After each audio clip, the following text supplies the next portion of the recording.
Bonjour à tous, donc je reviens aujourd'hui pour vous chroniquer le chant d'Excalibur, le tome 1, le réveil de Merlin. Donc c'est une BD de Arleston, les dessins de Oubj, je sais pas comment dire, désolée, j'ai jamais fait d'allemand. Donc voilà, donc c'est le tome d'une première série, d'une série de 6 BD. Donc je vous lis derrière le chant d'Excalibur. On se souvient qu'au 5e siècle, le druide Merlin avait aidé le jeune Arthur à devenir roi d'Angleterre.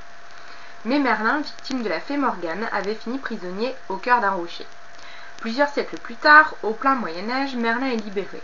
Il découvre qu'autour de lui, la situation a beaucoup changé. Les hommes de l'an 1000 ne s'intéressent plus à la magie et partout les chapelles des chrétiens remplacent les antiques dolmens. Le petit peuple des fées se meurt, les dragons ont presque disparu, l'Irlande est envahie par les prêtres. Avec l'aide de quelques pintes de bière et de la jeune Gwynedd, descendante de Galahad, à qui il confie la fabuleuse épée Excalibur, Merlin va chercher à bouter la chrétienté hors d'Irlande et à sauver un monde de magie et d'enchantement peu à peu détruit par les nouvelles croyances. Voilà, donc je vous remonte tout ça. Donc ça c'est le dos. La tranche, pardon, je ne vais pas droit comme d'habitude. Voilà. Et le devant de la BD. Donc, le chant d'Excalibur. Hop. Avec donc Gwynedd qui est devant. Voilà. Ah non, c'est la Dame du Lac, je pense. Voilà. Oui, c'est la Dame du Lac, pardon. Qui s'appelle... je ne sais plus. Donc, dans ce premier tome, on voit en fait Gwynedd qui est fille de Cadwal. Donc Cadwal qui est un chevalier juste, le juste chevalier il est appelé. Donc première page en fait, Cadwal veut marier veut que sa fille accepte un prétendant, mais elle ne veut pas se marier. Donc parce que en fait Cadwal veut une descendance, mais Gwynedd ne l'entend pas de cette oreille, donc ils font un duel et donc elle perd le duel, donc elle est obligée de se marier. On ne sait pas avec qui, puisque par la suite en fait Merlin est réveillé à cause de chrétiens qui veulent détruire des anciens dolmens et qui veulent à la place mettre une statue donc de la Vierge. Donc la chrétienté commence à se développer et les dolmens, la légende d'Arthur, etc., la magie n'est plus trop d'actualité. Donc c'est grâce à la destruction d'un dolmen qu'on voit Merlin sortir de ce rocher qui avait été prisonnier par je ne sais plus qui. On l'a dit dans la 4e de couverture. Voilà.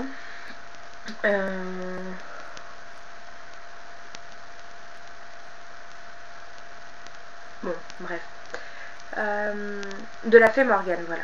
La fée Morgane, qui avait fait prisonnier donc Merlin. Et donc Merlin est réveillé, et donc il va se baigner, il va se laver dans le lac, enfin dans la rivière.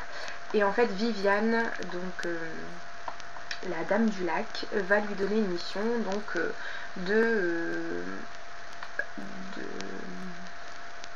retrouver tous les descendants de Galahad et de donner de trouver le nouveau Arthur entre guillemets qui va sauver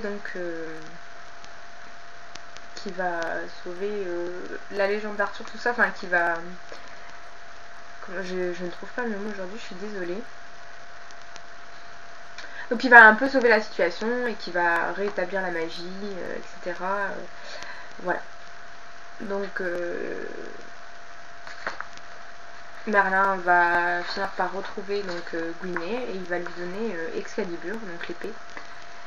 Et donc il va lui charger de sauver le monde. Voilà. Donc c'est pour ça. Enfin c'est une Viviane donc qui lui a donné cette mission. Je vais y arriver. Ouh. Donc voilà, premier tome assez court. Enfin, personnellement, je me souvenais plus d'avoir lu des BD. C'est vrai que ça fait longtemps. Et donc 47 pages, elle fait cette BD. Et bon, j'ai bien aimé. Je pensais avoir plus d'action, etc. Plus de trucs en fait. Et donc c'est la légende d'Arthur qui est revisitée, puisque le temps d'Arthur est dépassé. Et en fait, c'est une nouvelle époque. Et voilà, en fait, donc c'est une alternante à la légende d'Arthur. J'ai trouvé ça sympathique que ce soit pas un héros masculin mais une héroïne. Et donc voilà, donc c'est ce que j'ai apprécié dans cette BD. Donc il y a 5 autres tomes que mon frère m'a prêté en fait. Donc je vous dirai je vous ferai la chronique des autres BD que je vais lire. Et donc voilà pour cette BD. Les images sont très bien faites, j'aime beaucoup en fait. Je vais essayer de trouver une jolie page. Bon, c'est... Je vous en montrerai plusieurs. Je vais vous montrer donc Gwyneth, qui au début peut-être. Voilà. La toute première page. Oups. Donc voici tout en bas la tête de Gwyneth. Voilà. Cadwal, c'est son père. On le voit ici. Voilà. Donc c'est pas mal. C'est pas mal du tout. Voilà pour cette revue. Donc je vais vous dire ce que je lis. Excusez-moi, j'essaie d'attraper. Voilà. Je vous montre ce que je suis en train de lire. Donc j'avais déjà commencé à lire ce livre il y a longtemps, il y a quelques années. Et en fait, j'avais abandonné parce que je trouvais ça affreux, horrible, enfin bref. Donc, et là en fait on m'a contacté pour une lecture commune sur Livre Addict. Donc c'est La mort et mon métier de Robert Merle. Donc c'est un sujet très difficile. Voilà. Donc aux éditions Folio, il y a combien de pages? 370 pages. Et j'en suis à la page 136. Donc ça se lit vite parce que c'est... Enfin, ça se lit vite, relativement vite, ouais. Mais bon, pour l'instant c'est pas trop horrible. Mais j'ai des pires souvenirs que ça. En fait j'ai lu la préface et maintenant ça m'a aidé en fait à mieux imaginer pourquoi on a écrit ça comme ça, quoi. Voilà. Bon, donc la mort est mon métier. Donc je vous dis à bientôt et je pense que j'aurai fini la semaine prochaine, je pense. Donc voilà, vous me reverrez bientôt. Allez, bonne journée, ciao.